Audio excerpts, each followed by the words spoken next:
ఒకానొకప్పుడు ఒక ఆశ్చర్యకరమైనటువంటి సందర్భం ఒకటి జరిగింది. జయ విజయులని శ్రీవైకుంఠంలో ఆ శ్రీ మహావిష్ణువు యొక్క పార్షదులు వాళ్ళు లోపలికి ఎవ్వరూ వెళ్లకుండా కాపు కాస్తూ ఉంటారు. ఒక్కొక్కసారి స్థానబలం చాలా విచిత్రమైనటువంటి అహంకారాన్ని తీసుకొస్తుంది. అహంకారం తీసుకురావడానికి ఒక కారణం ఉండాలనుకుంటే అంతకన్నా పొరపాటు ఇంకోటి లేదు.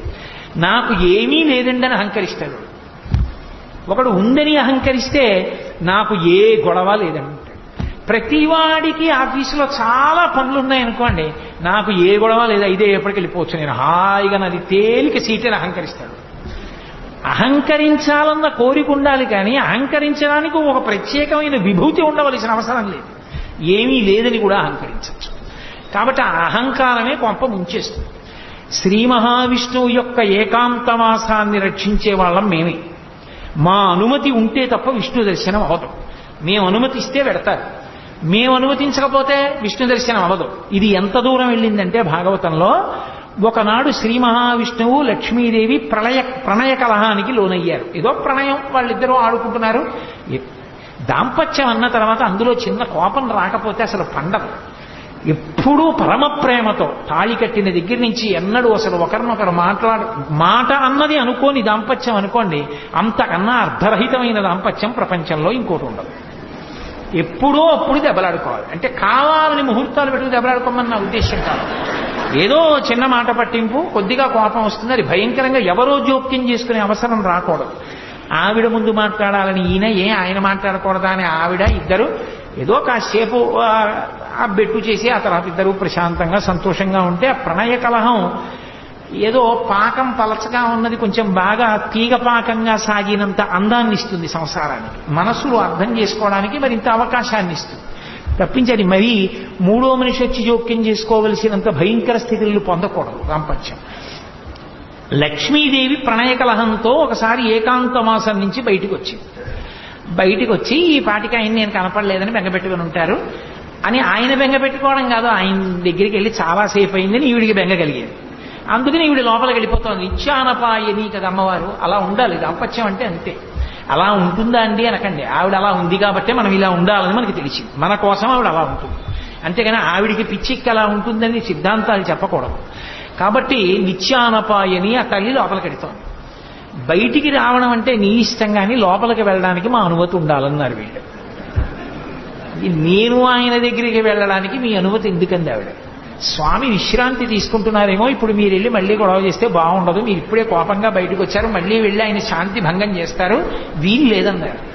ఆవిడే లక్ష్మి. లక్ష్మి అన్న మాటకు అర్థం ఏంటంటే లక్ష్మ, గుర్తు బట్టి లక్ష్మి. అందరికీ టేబుల్ మీద నేమ్ ప్లేట్ ఉంటే ఒక ఆయనకి గది బయట నేమ్ ప్లేట్ బయట లోపలికి పంపించడానికి ఒక మనిషి ఉన్నాడు అనుకోండి, ఆయన లక్ష్మి గొప్పది టేబుల్ మీద బోర్డు ఉన్నవాడి లక్ష్మి కన్నా. లక్ష్మ గుర్తు చేత తెలియబడతాడు. ఒక ఆయన కారు దిగితే ఇలా అడ్డంగా ఓ పెద్ద రాగి ప్లేట్ కూడా వేసుకుని ఒక ఆయన కూడా వెంట దిగి వస్తుంటాడు అనుకోండి, ఇంకా పెద్దవాడని గుర్తు. సరే ముందు వెనక కూడా పోలీస్ కార్లు వెళ్ళాయనుకోండి, ఇంకా అంతకన్నా చెప్పడం నాకెందుకు వచ్చిన గొడవ. కానీ కాబట్టి లక్ష్మ, వాటి చేత లక్ష్మి తెలుస్తూ ఉంటుంది, వైభవం తెలుస్తూ ఉంటుంది. వీళ్ళ లక్ష్మ ఏమిటి? ఆవిడ అనుగ్రహమే. శ్రీ మహావిష్ణువు ఉన్నటువంటి ఏకాంతవాసం బయట కాపలా కాయగలిగినటువంటి లక్ష్మి ఆవిడ అనుగ్రహం. అందుకే అమ్మవారికి ఒక పేరుంది, యశస్విని, కీర్తినిచ్చేది అని. ఇంతమంది ఇలా కూర్చుంటే నేను ఒక్కడనే ఇక్కడ కూర్చుని మాట్లాడితే మీరు వింటున్నారంటే నా గొప్ప కాదు. అయ్యో వీడు మాట్లాడితే అంతమంది వినేటట్టు చేసి వీడు చెప్పాడన్న కీర్తిని వీడికి కట్టపెట్టి వీడిని సంతోషింపజేస్తానని అమ్మవారు అనుగ్రహిస్తే ఇక్కడ కూర్చున్నాను నేను. కాబట్టి ఆవిడ యశస్విని. దానివల్ల ఎవరు సంతోషిస్తోందంటే మా అమ్మ సంతోషిస్తోంది నాతో పలికించి. ఇవన్నీ నేనే పలికేస్తున్నాను అనుకుంటే అయితే నువ్వే పలుకని అందంటే నా బతుకు బయటడిపోతుంది. అది అమ్మవారి యొక్క తత్వం. కీర్తినిచ్చింది ఆవిడ. జయ విజయులుగా ఉండండిరా అంది ఆవిడ. ఉండండిరా అంటే నువ్వే లోపలికి వెళ్ళొద్దన్నారు వాళ్ళు. ఆవిడంది మీ లక్ష్మి తొలగిపోతుంది. మీ లక్ష్మి తొలగిపోతుందంటే ఓ కారణం రావాలిగా. అందుకు వెనకాల వచ్చారు సనక సనదనాలు. వాళ్ళు ఎప్పుడూ బాలురుగా ఉంటారు. ఎప్పుడూ బాలురుగా ఉంటారంటే బాలురైన వారికి ఓ రక్షణ ఉంటుంది. తమ రక్షణ తాము చూసుకోరు. ఏ ఇబ్బంది వచ్చినా అమ్మానో నాన్నగారండి అనో రుస్తారంతే. వాళ్ళు ఎప్పుడూ భగవంతుడినే చూస్తారు. మహాజ్ఞానులు వాళ్ళు. అందుకని వాళ్ళు శ్రీ మహావిష్ణు దర్శనానికి వస్తున్నారు. వస్తుంటే మరి లక్ష్మి శాపం ఉంది కదా, పోవాలి వీళ్ళకి పదవి. అందుకని వీళ్ళు వాళ్ళని అడ్డగించారు. వాళ్ళని అడ్డగిస్తే వాళ్ళు అన్నారు, మాకు విష్ణువుకి అరమరికలు లేవు, మేము ఎప్పుడైనా వెళ్ళి దర్శనం చేసుకోగలిగిన వాళ్ళం. ఈ అహంకారం అప్పుడే ఉందని మీరు అనుకుంటున్నారేమో. ఆ అహంకారం అప్పటి నుంచి ఇప్పటి వరకు ఎప్పటి వరకు కూడా ఉంటుంది. త్యాగరాజస్వామి అంతటి వారు వెంకటాచలం వెడితే తెర వేసి ఇప్పుడు కాదు రేపు రా అన్నారు. త్యాగరాజస్వామి ఆయన అక్కడే కూర్చుని తెరదీయగరాదా అని కీర్తన చేశారు. తాళాలు వేసుకుందామని అర్చకుడు అనుకుంటే తలుపులు తెరుచుకుని తెర తీసుకుని వెంకటేశ్వర స్వామి గారు దర్శనం ఇచ్చారు. బుద్ధి వచ్చి లెంపలు వేసుకుని కాళ్ళ మీద పడ్డాడు. కరిగొండ వెంగమాంబ గారి విషయంలో అదే అయింది. ఎంతో మంది మహాభక్తుల విషయంలో వాళ్ళ దర్శనానికి అడ్డొస్తే వాళ్ళని పక్కకి తీసి పరమేశ్వరుడు దర్శనమిచ్చాడు. ఎన్నో శివాలయాల్లో నందీశ్వరుడు పక్కకి వెళ్ళిపోయాడు. నాకు దర్శనం అవ్వాలి, నా భక్తుడు వచ్చాడు అడ్డుగా ఉన్నావు లే నంది అంటే పక్కకి వెళ్ళిపోయాడు. ఇప్పటికీ ఆ దేవాలయాల్లో నంది పక్కకుండి భగవంతుడి భక్తులు దర్శనం చేసుకునే అవకాశం ఇచ్చాడు. భగవంతుణ్ణి చూడాలని భక్తుల ఆర్తి ఎంతుంటుందో పరమభాగవతోత్తముడైన వాడిని చూడాలని భగవంతుని యొక్క ఆర్తి అలా ఉంటుంది. కాబట్టి ఇప్పుడు మేము లోపలికి వెళ్ళడానికి అనుమతి ఏమిటయా? ఆయన మా కోసం ఎదురు చూస్తాడు, మేము ఆయన కోసం ఎదురు చూస్తాం, మేము స్వేచ్ఛగా వెళ్ళొచ్చు, తప్పు చేస్తున్నారు అడ్డకండి అన్నారు. వీల్లేదు, మీరు వెళ్ళడానికి వీల్లేదు, మా అనుమతి ఉండవలసిందే అన్నారు. మీ అనుమతి ఉండవలసిందేనా? మీరు ధూర్తతనంతో ప్రవర్తించారు, మీ యొక్క పరిధిని అతిక్రమించారు, అందుకని ఈ పదవికి మీరు పనికిరారు, మీరు ఈ పదవిని విడిచిపెట్టి భూలోకంలో రాక్షస యోనుల యందు పుట్టండని శపించారు. వీళ్ళు పెద్ద అలజడి చేస్తూ అయ్యో నా పదవులు పోయాయి, మాకు శాపవాక్కు విడిచిపెట్టారు, ఎలా పోతుందని పెద్ద బాధలు పడి కేకలు వేస్తూ వాళ్ళ కాళ్ళ మీద పడ్డారు. శ్రీ మహావిష్ణువు బయటికి వచ్చాడు. స్థితికారుని యందు ఒక ప్రజ్ఞ ఉండాలి. స్థితికారుడు అంటే పరిపాలనాంశ ఉన్నవాడు. విష్ణువు పరిపాలనాంశ. ఒక్కొక్కసారి పని చేయించుకునేటప్పుడు ఇలా చూపించి చేయించాలి, ఒక్కొక్కసారి మీరు తప్ప ఇది ఇంత బాగా ఎవరు చేయరు అందుకు మీకు అప్పచెప్తున్నాను అన్నారు. ఒక్కొక్కసారి మీకు ఇంక్రిమెంట్ రాద్దాం అనుకుంటున్నానండి, మీరు చేసే పని చూసి ఎంత బాగా చేస్తారండి అని ముందు రోజు చెప్పి 3 రోజులు పోయాక పెద్ద పని అప్పచెప్పాలి. ఒకసారి బతిమాలి చేయించుకోసారి, ఒక్కొక్కసారి చూపుడు వేలు చూపించి పని చేయించుకోవాలి. అంతేగాని అస్తమానం అధికారం ఉందని చూపుడు వేలు చూపిస్తానంటే వాడు సమయం చూసి సెలవు పెడతాడు, అప్పుడు లేనిపోని ప్రమాదాలు వస్తాయి. అందుకని స్థితికారుడు పరిపాలనాంశలో ఉన్నవాడు ఎలా ఉండాలో అలాగే ఉంటారు విష్ణువు. అందుకే అన్ని వేళలా పెత్తనంతో ఉండరు. భృగు వచ్చి వక్షస్థలం మీద తంతే ఏమీ తెలియని వేళ అయ్యో పాపం మీ కాలు నొచ్చుకుందేమో అని కాలు పడుతున్నట్టుగా అరికాల్లో ఉన్న కన్ను నొక్కేస్తారు. అది స్థితికార లక్షణం అంటారు. అంటే పరిపాలనాంశయందున్న వాడికి అది తెలిసి ఉండాలి తప్ప నేను అధికారిని అంటే లేనిపోని ఉపద్రవాలన్నీ వస్తాయి. కాబట్టి ఇప్పుడు ఆయన ఏమీ ఎరగని వాళ్ళ బయటకు వచ్చాడు. సర్వజ్ఞుడు, ఆయనకి తెలియదా ఏమైంది ఎందుకు అరుస్తున్నారన్నారు. జయ విజయులు అన్నారు, అయ్యా మేము ఇలా శాపం ఇచ్చాం, మా ఎందు ఏమైనా దోషం ఉందా అని అడిగారు. మీ ఎందు ఏం దోషం లేదు అని జయ విజయుల వంక చూసి, ఇన్నాళ్ల నుంచి పని చేస్తున్నాం, ఒక్క తప్పు చేస్తే వాళ్ళు శపిస్తే మమ్మల్ని వెనకేసుకు రాలేదు మా బాస్ అని అనుకోవచ్చు కదూ. అందుకని ఆయన ఒక గొప్ప సిద్ధాంతాన్ని చెప్పారు. తనువున పుట్టినట్టి బిడిదంబకు కొష్ట మహాగదంబు చేవనరితదీయ చర్మము వివర్ణత నొందిన రీతి భృత్యులొప్పని పని చేసినన్ విభుని బంధుర చారు యశంబు పేరు పెంపును చెడిపోయి దుర్యశము పొందుతునందురు విష్టపంబులన్ అన్నాడు. అసలు ఈ శరీరం ఉంటుంది, ఈ శరీరం ఒకడికి ఏదో కొంచెం నల్లగా ఉంది, ఆయన తెల్లగా ఉండాలని కోరిక. ఈలోగా కుష్ఠవ్యాధి వచ్చింది, కుష్ఠవ్యాధి వచ్చి తెల్లటి మచ్చలు వచ్చాయి. అబ్బా ఎలాగో తెల్లగా అవ్వలేకపోయాను కానీ ఎంత బాగుందో తెల్ల మచ్చలు వచ్చినట్టు పెట్టుకున్నాడు అనుకోండి, వేళ్ళు ఊడిపోతాయి. తనువున పుట్టినట్టి బెడదంబకు కుష్ఠ మహాగదంబు చేవనరితదీయ చర్మము వివర్ణత నొందిన రీతి, తన శరీరంలోనే పుట్టిన కుష్ఠవ్యాధి తన శరీరంలోనే పుళ్ళు పుట్టి చీవు నెత్తురు కారి పురుగులు వాలేట్టు చేసినట్టు భృత్యులొప్పని పని చేసిన నా భృత్యులే కదా అని తప్పు చేసినా వెనకేసుకు రావడం అలవాటైతే ప్రభువు యొక్క బంధుర చారు యశంబు పేరు పెంపును చెడిపోయి దుర్యశము పొందుతునందురు విష్టపంబులన్. అర్థం పర్థం లేకుండా ఎన్ని తప్పులు చేసినా వెనకేసుకు రావడం అలవాటైపోయిన ప్రభువు చిట్ట చివరికి అపకీర్తిని పొందుతాడు. తప్పు చేస్తే తప్పు చేశామని చెప్పవలసిందే, లేకపోతే నా ధర్మం పోతుంది. వాళ్ళకి అవమానం జరిగింది, అవమానం జరగడానికి కారణం మీరు నా భృత్యులని వెనకేసుకొస్తే నా ఒంట్లో పుట్టిన కుష్ఠరోగాన్ని అట్టిపెట్టుకున్నవాడిని అవుతాను. ఇప్పుడు నేను మిమ్మల్ని వెనకేసుకు రాకపోతే మీకు బుద్ధి వస్తుంది, లోకానికి బుద్ధి వస్తుంది, తెలుసుకుంటారు అహంకారం ఎంత ప్రమాదకరమో. కాబట్టి అనుభవించవలసిందే, మీరు 3 జన్మలు రాక్షస యోనుల యందు పుట్టండి. 3 జన్మల రాక్షసయోనుల యందు పుట్టి వాళ్ళని నిగ్రహించిన పాపం పోయిన తరువాత నా చేతిలోనే సంహరింపబడి తిరిగి మీ స్థానములను మీరు అలంకరిస్తారు. అప్పుడు మీకు ఈ అహంకారం పోతుంది. అహంకారం పోవడం అంటే అంత తేలికండి. అహంకారం పోవడానికి ఎన్ని అవతారాలైనా స్వీకరించవలసి వచ్చిందో చూడండి. తప్పు వాళ్ళది, అవతారాలు ఆయనవి. సీతమ్మ తల్లిని పోగొట్టుకుని ఒక అవతారం, శిశుపాల దంతభక్తుల్ని చంపడానికి కృష్ణ భగవానుడిగా శిశుపాలుడితో రాజ్యం సభలో నానా మాటలు అనిపించుకుని ఒక అవతారం. ఇన్ని అవతారాలు ఎత్తి మళ్ళీ తన భృత్యుల్ని తాను తెచ్చుకున్నాడు. ఎంత దయ కలిగినటువంటి స్వామి అవతారంలో. కాబట్టి ఇప్పుడు వాళ్ళు రాక్షస యోనుల యందు జన్మించాలి. వాళ్ళు రాక్షస యోనుల యందు జన్మించడానికి యోగ్యమైన కారణం ఒకటి కల్పింపబడాలి. ఒకనాడు కశ్యప ప్రజాపతి ప్రదోష వేళలో జపం చేసుకుని అగ్నికార్యం చేసుకుంటున్నాడు. ఆయన భార్య దితి, అదితి దితి ఇద్దరు ఆయన భార్యలే. అదితి యందు దేవతలు పుడతారు, దితి యందు దానవులు దైత్యులు పుడతారు. దితికి ప్రదోష వేళలో కామాతురత కలిగి ఆమె భర్త దగ్గరికి వెళ్ళండి, మా తండ్రి తన కుమార్తెలందరినీ నీకు భార్యలుగా ఇచ్చాడు, అందరికీ సంతానం కలిగింది, నాకు సంతానం కలగలేదు. ఎక్కడైనా కులస్త్రీ తన భర్త వలన సంతానాన్ని పొందాలి అని కోరుకుంటుంది అని ఒక అద్భుతమైన మాట చెప్పింది. ఆవిడంది, ఏమయ్యా అసలు దీపించిన దీపముచే దీపము 2 కాక సికి 1 అయ్యున్ అంది. భర్త యొక్క తేజస్సే భార్య యందు ప్రవేశిస్తుంది, ప్రవేశించి మళ్ళీ కొడుకుగా పుడుతుంది. ఈ పుట్టిన కొడుకు ఎవరు? భర్త యొక్క తేజస్సే. కాబట్టి భర్తయే మళ్ళీ కొడుకు రూపంలో ఆమె శరీరంలోంచి బయటికి వస్తాడు. అది ఆడదాని హక్కు, భార్య యొక్క హక్కు. దాన్ని కాదు అనడం ఎలా? కాబట్టి నువ్వు నన్ను అనుగ్రహించి నాకు సుఖాన్ని ప్రసాదించి నేను అయ్యేటట్టుగా అనుగ్రహించు అందావిడ. అంటే ఆయన అన్నాడు, తప్పకుండా ఇది కోరరాని కోరిక కాదు, ఒక భార్య భర్తని అడగవలసిన కోరిక. కానీ సమయం అనే ఒక మాట ఉంది కదా లోకంలో. ధర్మం దేన్ని ఆశ్రయించి ఉంటుంది అంటే కాలాన్ని కూడా ఆశ్రయించి ఉంటుంది. ఏ కాలమునందు ఏ పని చెయ్యాలో ఆ పని చెయ్యాలి తప్ప ఏ కాలమునందు ఏ పని చెయ్యకూడదో ఆ పని చెయ్యకూడదు.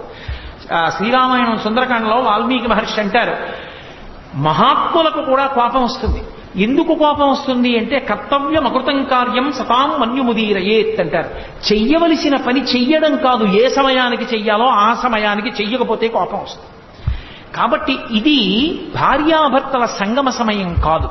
కాబట్టి నా మాట విను, తరుణి ఒక్క ముహూర్తముండు, ఇది సంధ్యాకాలము, ఈ కాలమందరయన్ భూతగణావృతుండగుచు కామారాతి లీలం వృషేశ్వర యానంబున సంచరించుటది అభావ్యంబయ్యే, ఈ ఉగ్రవేళన్ రమయింపన్ నిషిద్ధ కర్మంబగు ఎలా ధర్మమున్ వీడగన్. ఓ దితి నా మాట విను, ఇది ప్రదోష వేళ, ఉగ్రవేళ.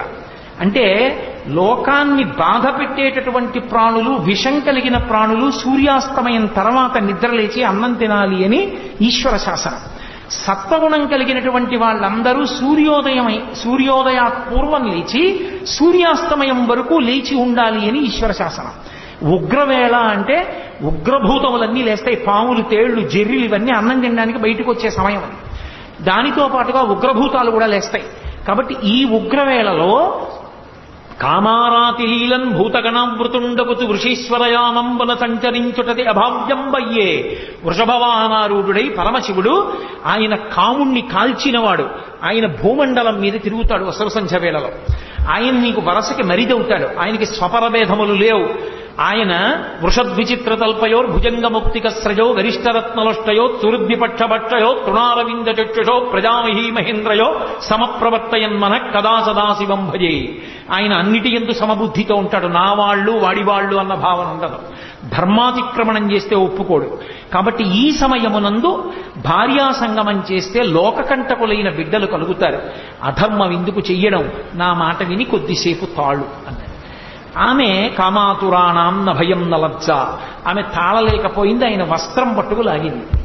ఆయన వెంటనే వెళ్ళాడు. ఆమె కోరుకున్న సుఖాన్ని ఆమెకి కటాక్షించి వచ్చి ఆచమనం చేసి ప్రణవాన్ని జపం చేయడం ప్రారంభం చేశాడు. కొంతకాలం అయిన తర్వాత ఆమె గర్భం ధరించి వచ్చి అడిగింది, నేను గర్భం ధరించాను నీ తేజస్సు వల్ల అని. ఆయన వెంటనే దివ్య దృష్టితో చూసి అన్నాడు, రమించకూడని ఉగ్రవేళలో నన్ను నిగ్రహించి నాతో రమించావు, కాబట్టి నీ కడుపున పుట్టేటటువంటి సంతానం లోకాన్ని రక్షించేటటువంటిది కాదు. లోక భయంకరులైనటువంటి 2 జన్మిస్తారు. వాళ్ళిద్దరూ ఈ లోకంలో ఉన్నవన్నీ మావే మేమే అనుభవించాలంటారు.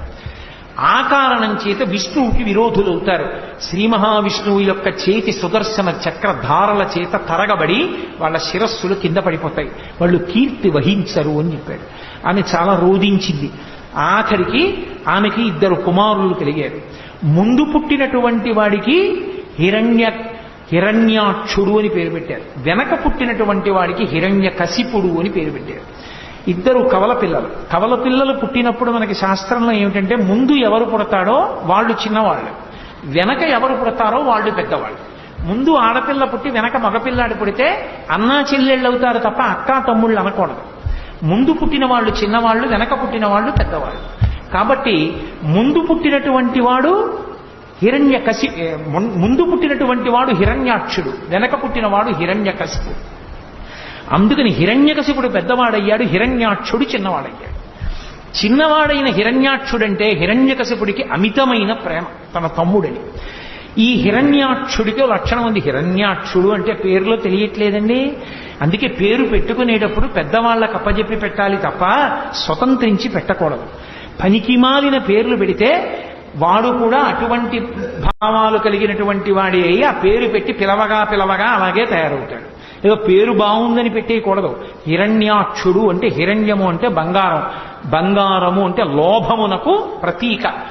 బంగారం ఎక్కడ చెప్పినా రుక్మ అన్న శబ్దం వేస్తారు. అందుకే రుక్మిణీదేవి అన్నదమ్ముల పేర్లన్నీ రుక్మ, రుక్మాంగద, రుక్మకేతు, రుక్మబాహు, రుక్మకేశ, రుక్మిణి అన్ని రుక్మ అని పెట్టాడు. రుక్మ అంటే బంగారం, బంగారం లోభానికి ప్రతీక. వాడు అనుభవించాడు, దాస్తాడు. ఇవన్నీ నావంటుంటాడు, ఇవన్నీ నావే, ఎవరికి ఇవ్వను, ఇంకోటి సుఖపడకూడదు, నేనేం చేస్తాను, నేను అనుభవించాను, దాచేసి ఇవన్నీ నావి అంతే నా సుఖం. హిరణ్య కశిప్ అంటే పడక అనుభవానికి గుర్తు. పక్క ఎక్కడున్నా భోగానికి గుర్తు మంచం. అందుకే మంచం మీద ఏం పెట్టరు, పవిత్రమైన వస్తువుల్ని మంచం మీద పెట్టరు, ఎందుకంటే అది భోగానికి ప్రతీక కాబట్టి. అందుకే ఆఖరికి శరీరత్యాగం కూడా మంచం మీద చేయకూడదు అని. అటువంటి మంచం భోగానికి గుర్తు. హిరణ్యకశిప్ అన్న మాటకు అర్థం ఏంటంటే వాడు తీసుకొచ్చి దాచేస్తాడు, వీడు అనుభవిస్తాడు, ఇంకోడు అనుభవించుకోడు. వీడి కడుపున కొడుకు పుట్టాడు, ఆయన ప్రహ్లాదుడు. పరహ్లాదుడు ఇంకోడు సంతోషిస్తే తను సంతోషిస్తాడు. ఎలా పడుతుంది ఇద్దరికి? అక్కడ వచ్చింది పేచి. అది హిరణ్యకశిప ప్రహ్లాద హిరణ్యాక్ష హిరణ్యకశిప వృత్తాంతం అంటే. అందుకని అక్కడ లక్ష్మీ విష్ణువుల యొక్క శాసనం సనకసనందనాదుల మాటను అనుసరించి ధర్మమునందు బుద్ధి ఎక్కడ నిలబడదో అక్కడ ఇలాంటి బుద్ధులు పుట్టుకొస్తాయి. అందుకని దితికి పుట్టింది ఈ బుద్ధి. దితికి పుట్టారు వీళ్ళొచ్చి. వాళ్ళకి హిరణ్యాక్ష హిరణ్యకశిపులు అని పేరు పెట్టారు. ఈ హిరణ్యాక్షుడు ఒకానొక సమయంలో ఒక ఉపద్రవం జరిగింది ఈ లోకానికి. ఏమిటా ఉపద్రవం అంటే నేను చెప్పానే, కల్పాంతమనందు ప్రళయం వస్తుందని. ఆ కల్పాంత ప్రళయమునందు సముద్ర జలాలన్నీ వచ్చి భూమి మీద పడిపోతే ఈ భూమి అంతా కూడా ఆ నీటిలో అడుగుకి వెళ్ళిపోయి పాతాళలోకం దగ్గరికి చేరిపోతే భూమి లేదు. నిన్న మీతో చెప్పా, శ్రాద్ధదేవుణ్ణి మనువుని చేసి మనువుని పిలిచి బ్రహ్మగారు అన్నారు, నువ్వు భూమిని ధార్మికంగా పరిపాలించు, సంతానాన్ని ఉత్పత్తి చెయ్యి అన్నారు. ఆయన అన్నాడు, భూమి ఉంటే కదా నేను పరిపాలించడానికి ధార్మికంగా. ప్రళయ జలాలలో అది కిందకి వెళ్ళిపోయింది, పాతాళం దగ్గరికి వెళ్ళిపోయింది. దాన్ని ఎవరు పైకి తీస్తారు? తీసుకొచ్చి పైకి ఎత్తితే కదా నేను దాన్ని పరిపాలన చేయడం అన్నాడు. ఆయన అలా అనగానే చతుర్ముఖ బ్రహ్మగారికి తుమ్మొచ్చింది. ఆయన తుమ్మారు. తుమ్మగానే ఆయన ముక్కులోంచి కింద పడ్డాడు ఒక ఆయన. యజ్ఞవరాహమూర్తి అర్ధి అంగుష్టమాత్రదేహంబుతోడ జననమంది వియత్తల స్థాయి ఎగుచు అంతలోనే భూరిగజ ప్రమాణమయ్యే అతటి వారికి అద్భుతముగా అన్నాడు.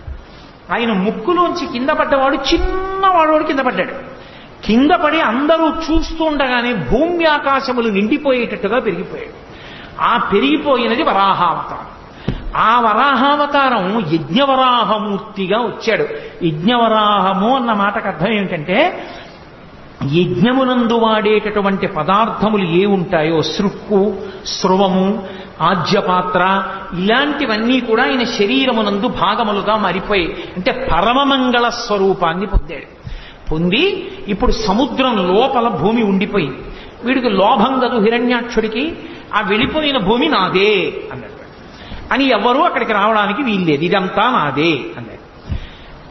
లోభ బుద్ధి అంటే అంతే. ఎక్కడ ఏం ఉండనివ్వండి. ఎందుకు పనికి వస్తుందండి అని అడిగారు అనుకోండి, ఎక్కడికో వెళ్ళి ఏమిటో 150 ఎకరాలు కొన్నానంటాడు బీడు. ఎందుకు అన్నారనుకోండి, చాలా చిత్రమైనటువంటి ఉంటాయి. అక్కడ ఓ మేడ కడితే ఓ 10 మంది బతుకుతారు. ఈ పాడుపడిన ఇల్లు అమ్మబడదు, ఇది ఫలానా వారికి చెందుననో బోర్డు పెడతాడు. ఈ పాడుపడిన ఇల్లు అమ్మబడదు, వాడు అమ్మడం. పోనీ వాడు ఉండడానికి అది పాడుపడిన మేడని వాడే అంటున్నాడు. అంటే అమ్మితే ఎవడైనా కట్టుకుంటాడు. నీ ఎందుకు అమ్మవంటే ఎప్పుడో పెరుగుతుంది, నువ్వు ఉంటావా? ఇప్పుడు అమ్మితే పోనీ 10 మంది మేడ ఉంటుందిగా, నీ తర్వాత వాళ్ళకి పోనీ డబ్బు పెరుగుతుందిగా, ఇవ్వవయా అంటే ఇవ్వడు సరిగా బోర్డు పెడతాడు అమ్మబడదు. లోభం అన్న మాటకు అర్థం అది. నువ్వు తింటావా? లక్షాధికారైన లవణమన్నమే కాని మెరుగు బంగారంబు మింగబోడు, పొందుగా మెరుగైన భూమి లోపల పెట్టి దాన ధర్మము లేక దాచి దాచి తుదకు దొంగలకిత్తురో దొరలకవునో, తేనె చుంటీగలియవా తెరుగునులకు భూషణ వికాస శ్రీధర్మపుర నివాస దుష్ట సంహార నరసింహ దురిత దూర. ఏం చేస్తాడంటే అదో అవగుణం, లోభం దాస్తూ ఉంటాడు.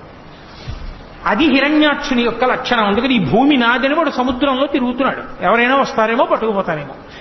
ఏమో అంత భూమి ఏం చేసుకుంటావురా నువ్వంటే కావాలి. ఇప్పటికీ లేరేమిటి?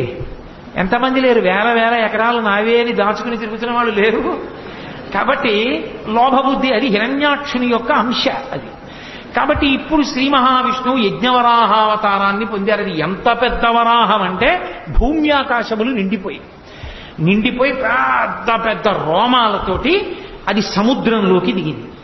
సముద్రంలోకి దిగితే ఓ చమత్కారం జరిగింది. దిగి భూమి ఎక్కడ ఉంది అని ఆయన ముట్టి పెట్టి వెతుకుతున్నాడు ఇలాగ పైకెత్తుదామని. ఈ ముట్టి పెట్టి వెతుకుతూ ఉంటే ఆ సముద్రంలో ఉన్న నీళ్లన్నీ రోమకూపాల్లోకి వెళ్ళిపోయాయి. రోమకూపాలంటే వెంట్రుకల దగ్గర ఉన్న కన్నాల్లోకి వెళ్ళిపోయింది నీళ్ళు. వెళ్ళిపోయి సముద్రంలో నీళ్లన్నీ తగ్గిపోయాయి. ఆయన ఒక్కసారి వెతికి మళ్ళీ ఇలా పైకి లేచి ఇలా అన్నాడు, చెవుల్లోకి నీళ్లు వెళ్ళాయని. ఆ జూలు నుంచి నీళ్లు పైకి లేచి ఇలా చల్లుకున్నాయి. ఏదో అభిషేకం చేసిన జలాలు పాత్ర పట్టుకుని మామిడి మండ వేసి చల్లుతుంటే మనందరం ఇలా తలలు పెట్టినట్టు బ్రహ్మాది దేవతలు శ్రీ మహావిష్ణువు యొక్క అవతారం ఇది, ఆయన ఒంటికి తగిలిన నీళ్లు మీద పడుతున్నాయని అందరూ వెళ్లి తలను వంచి నమస్కారం చేసి ఆ నీళ్లన్నీ వాళ్ళ మీద పడేటట్టుగా నిల్చున్నారు. ఎక్కడ పడితే అక్కడ ఎలా పడితే అలా స్నానం చేయకూడదు. నది దగ్గరికి వెడితే సంకల్పం చెప్పి స్నానం చేయాలి. సముద్ర స్నానానికి వెళ్ళారనుకోండి, మీరు వెళ్ళి సముద్ర స్నానం చేసేసానండి అంటే ఖాతాలో పాపం వేసి పంపిస్తారు. సముద్ర స్నానం చేస్తే మహాసంకల్పం చెప్పాలి. పెళ్లిలో చెప్తారే మహాసంకల్పం, అది చెబితే తప్ప సముద్ర స్నానం చేయకూడదు. ఇప్పటికీ రామేశ్వరం వెళ్ళినా రామేశ్వరంలో సముద్ర స్నానం చేసే ముందు మహాసంకల్పం చెప్పి చెయ్యాలి. నన్ను పొద్దున్న ఆయన అడిగితే చెప్పాను, మహాసంకల్పం చెప్పి చెయ్యండి సుమా రామేశ్వరం వెడితే. మహాసంకల్పం చెప్పని సముద్ర స్నానం చేయకూడదు. నది దగ్గరికి వెడితే సంకల్పం చెప్పి స్నానం చేయాలి. కాబట్టి ఒక్కొక్క చోట ఒక్కొక్క ధర్మం. ఆయన సముద్రంలో దిగి పైకి లేచి ఇలా ఊపితే ఆయన వెంట్రుకల మించి పడ్డ నీళ్లు మీద పడితే చాలని 33 కోట్ల మంది దేవతలు ఇలా నించున్నారు. లీలాశుకుడు అన్నాడు కృష్ణకర్ణామృతంలో, యద్రోమరంధ్ర పరిపూర్తి విధావదక్షౌ ఆరాహ జన్మని బభూవ రమీ సముద్రాః తం నామనాథమరవింద తలం యశోదా పాణిద్వయంతర జలై స్నపయాం బభూవా అన్నాడు. ఓ శ్రీ మహావిష్ణువా, మీరు యజ్ఞవరాహమూర్తిగా అవతారమెత్తి సముద్రంలోకి దిగితే సముద్రంలో ఉన్న నీళ్లన్నీ మీ రోమకూపాల్లోకి వెళ్ళిపోయాయి. అసలు స్నానానికి సరిపోలేదు, బట్ట తడవలేదు, ఒళ్ళు తడవలేదు. అదే మీరు శ్రీకృష్ణ పరమాత్మగా వస్తే నా మోచెయ్యంతుండి ఆ గోపకాంత తొడల మీద పడుకోబెట్టుకుని ఆ యశోదాదేవి ఇలా దోషిటితో నీళ్లు తీసి మీ ఒంటి మీద పోస్తే పాణిద్వయాంతర జలై స్నపయాం బభూవ. ఆ గోపకాంత అయిన యశోదాదేవి దోషిట్లో నీళ్లు మీ ఒంటి మీద పోసుకోవడానికి సరిపోయాయి. ఎంత విచిత్రమయ్యా! ఒక అవతారంలో సముద్ర జలాలు సరిపోలేదు, ఒక అవతారంలో ఒక గోపకాంత దోషిట్లో నీళ్లు సరిపోయాయి. మహానుభావ, ఏదైనా నీకే చెల్లింది. అలా సముద్ర జలాలన్నీ ఆయన శరీరంలోకి వెళ్ళిపోయి వెంటనే ఆయన ముట్టితో తడిమి పాతాళంతో కలిసిపోయి ఉన్నటువంటి భూమిని పైకెత్తి తన దంస్ట్ర మీద నిలబెట్టాడు. కోర మీద నిలబెట్టి పైకెత్తి భూమిని తీసుకొస్తున్నాడు సముద్ర జలాల నుంచి. అదొక అద్భుతమైన స్వరూపం. భవిష్యోత్తర పురాణంలో ఇప్పటికీ ఒక మాట ఉంది, వ్యాసుల వారు ఒక మాట చెప్పారు. అలా దంస్ట్ర మీద భూమిని నిలబెట్టినటువంటి మూర్తిని కానీ వెంకటాచలంలో ఉన్న మూర్తి అపురూపమూర్తి, ఏదో భార్యాభర్తలు గుసగుసలాడుకుంటున్నట్టుంటుంది. స్వామివారు ఇలా ఉంటే లక్ష్మీదేవి ఇలా ఉంటుంది వక్షస్థలం మీద అడ్డంగా. ఆమె చెవు ఇలా ఉందేమో, ఆమె చెవి అయ్యవారి నోటి దగ్గరికి వస్తుంది. అయ్యవారు అమ్మవారితో ఏదో మాట్లాడుతున్నట్టు, ఆవిడ గుండెల మీద చెవి పెట్టి వింటున్నట్టు ఉంటుంది. అపురూపమైన మూర్తి ఆదివరాహమూర్తి. ఆదివరాహమూర్తి మీద ఒక ప్రత్యేకమైన స్తోత్రం ఉంది. ఆ స్తోత్రాన్ని నియమబద్ధంగా చదివినటువంటి వాళ్ళకి లభించనటువంటి కోరిక ఉండదు, అంత శక్తివంతం. అందుకే శంకరాచార్యుల వారంతటి వారు సౌందర్యలహరి చేస్తూ అమ్మవారి మీద శ్లోకం చెప్తూ పరమ విష్ణు భక్తుడు శంకర భగవత్పాదుడు. అందుకే అమ్మవారి పాదం సంసారం అనేటటువంటి సముద్రంలో మునిగిపోయిన వాణ్ణి పైకెత్తడంలో ఎటువంటిది అంటే, సముద్రంలో మునిగిపోయినటువంటి భూమిని పైకెత్తినటువంటి ఆదివరాహమూర్తి యొక్క కోర వంటిది అని అవిద్యానామంతస్తిమిరమిహిరోద్దీపనగరీ జడానాం చైతన్య స్తబక మకరంద శృతిఝరి దరిద్రాణాం చింతామణిగుణనికా జన్మ జలధౌ నిమగ్నానాం దంస్ట్రా మురరిపు వరాహస్య భవతి అన్నారు. దంస్ట్రా మురరిపు వరాహస్య భవతి. తన కోర మీద భూగోళాన్ని నించోపెట్టి సముద్ర జలాల్లోంచి అడుగులు పైకి వేస్తూ వస్తున్నాడు. వీడు చూశాడు హిరణ్యాక్షుడు. నాది నాదిని కదు భావన, నువ్వెవడు వెతుకుపోతున్నావు నాది అన్నాడు. ఆయన ఏం మాట్లాడలేదు, భూమిని పైకి తీసుకొస్తున్నారు. భూకాంత ఆయన్ని గట్టిగా కౌగిలించుకుంది. ఈయన గదలతోటి త్రిశూలంతోటి ప్రహారం చేశాడు. ఇద్దరి మధ్య ఘోరమైన యుద్ధం జరుగుతోంది. ఎలా? దంస్ట్ర మీద భూదేవిని నిలబెట్టి, ఎవరి కోసం? సృష్టిలో మనుష్యులకు ఆధారం ఉండదు జీవరాశికి. జీవరాశికి ఆధారం లేకపోతే ఏమవుతుంది? ఆధారం లేకపోతే మన పాపపుణ్యాలు పోగొట్టుకునే అవకాశం ఆగిపోతుంది. పుడుతున్నాం అనుకోండి, మనం చేసుకున్న పాపం పోగొట్టుకుని పుణ్యాన్ని కొత్తగా చేసుకోవచ్చు. లేదా అసలు పుణ్యము లేదు పాపము లేదు, రెండు సున్నా అయిపోయి అనుకోండి, ఇక పుట్టడానికి అవసరం లేదు. పాపం పుణ్యం లేనప్పుడు ఇక పుట్టడానికి శరీరం ఎందుకు? ఏం అనుభవించడానికి పుట్టాలి? ఇక పుట్టడం. అలా చేసుకోవాలంటే శరీరం ఉంటేనే సాధ్యం అవుతుంది. అందుకే ఈశ్వరుడు పుట్టుక ఇవ్వడం దయ. అటువంటి మహానుభావుడు ఈ జీవరాశి అంతా నిలబడడానికి భూమిని ఉంచాలని దెబ్బలు తింటూ భూదేవిని పైకి తీసుకొచ్చాడు. అది ఆయన కారుణ్యం. అందుకే ఆదివరాహమూర్తి యొక్క స్వరూపం లాంటి దయ కలిగిన స్వరూపం ఇక ప్రపంచంలో ఉండదు. అంతటి దయ కలిగిన వాడు. నేను మీతో మనవి చేశా, అవతారము అనగానే పక్కన దయా అన్న మాట ఉంటుంది అని. కాబట్టి ఇప్పుడు ఆ హిరణ్యాక్షుడు ప్రదోష వేళ అయింది, యుద్ధం చేస్తున్నాడు. యుద్ధం చేస్తుంటే బ్రహ్మాది దేవతలు అన్నారు, చీకటి పడితే వాళ్ళ శక్తి పెరుగుతుంది, కాబట్టి మహానుభావ సంహారం చేయమన్నారు. ఆయన ఏదో గతదారించి అసహ్య విక్రమ సమగ్ర స్ఫూర్తితో వేయగా దాన్ని యజ్ఞవరాహమూర్తి తప్పించి, ఆ హిరణ్యాక్షుడు విసిరినటువంటి గదని తప్పించి ఒక్కసారి ఆ రెండు కోరలు విదల్చి తన చేతిని ఎత్తి ప్రహారం చేసి ఒక్క దెబ్బ కొట్టారు గుండెల మీద. హడావిడి చెయ్యడమే కానీ భగవంతుడు ఎదురుగుండా కనపడినప్పుడు ఎంతసేపు అండి? నెత్తురు కక్కుకున్నాడు, వెంటనే అక్కడ పడి శరీరాన్ని విడిచిపెట్టేశాడు. అక్కడతో హిరణ్యాక్షుని యొక్క సంహారం పూర్తయిపోయింది. హిరణ్యాక్షుణ్ణి సంహరించడంలో కూడా దయ ఉంది. ఎందుకని? అహంకారంతో తన పదవిని పోగొట్టుకున్న జయ విజయులలో ఒకడు పొందినటువంటి మొట్టమొదటి జన్మ రాక్షసయోని యందు పుట్టిన జన్మలలో ఒకటి అదిగో ఆ హిరణ్యాక్షుడు. ఆ హిరణ్యాక్షుడుగా శరీరం విడిచిపెట్టేశాడు అంటే మళ్ళీ భగవంతుని మ్రోల ద్వారపాలకుడుగా వెళ్ళిపోవడానికి ఒక అడుగు ముందుకు వేసేశాడు అని. భగవంతుడే సంహరించి మళ్ళీ తన హక్కున చేర్చుకున్నాడు. అందుకే సంహార ప్రక్రియ యందు కూడా దయే ఉంటుంది భగవంతునిలో. అలా హిరణ్యాక్ష సంహారం చేసినటువంటి పరమోత్కృష్టమైనటువంటి అవతారములలో ఒకటి యజ్ఞవరాహావతారం. యజ్ఞవరాహావతారాన్ని స్మరిస్తే చాలు రక్షణ కలుగుతుంది. యజ్ఞవరాహావతారాన్ని ఒక్కసారి తలుచుకుంటే చాలు మంగళం కలుగుతుంది. ఎందుకంటే అది యజ్ఞము యొక్క స్వరూపం. యజ్ఞము ఎక్కడ తలుచుకున్నా మంగళమే. అందుకే యజ్ఞ సాధనములతో కూడుకున్నటువంటి అమరికతో ఉన్న యజ్ఞవరాహావతారము యొక్క స్మరణ మంగళములకు దారితీస్తుంది. అందుకే ఒక్కసారి యజ్ఞవరాహమూర్తిని తలుచుకుని నమస్కారం చేస్తే చాలు.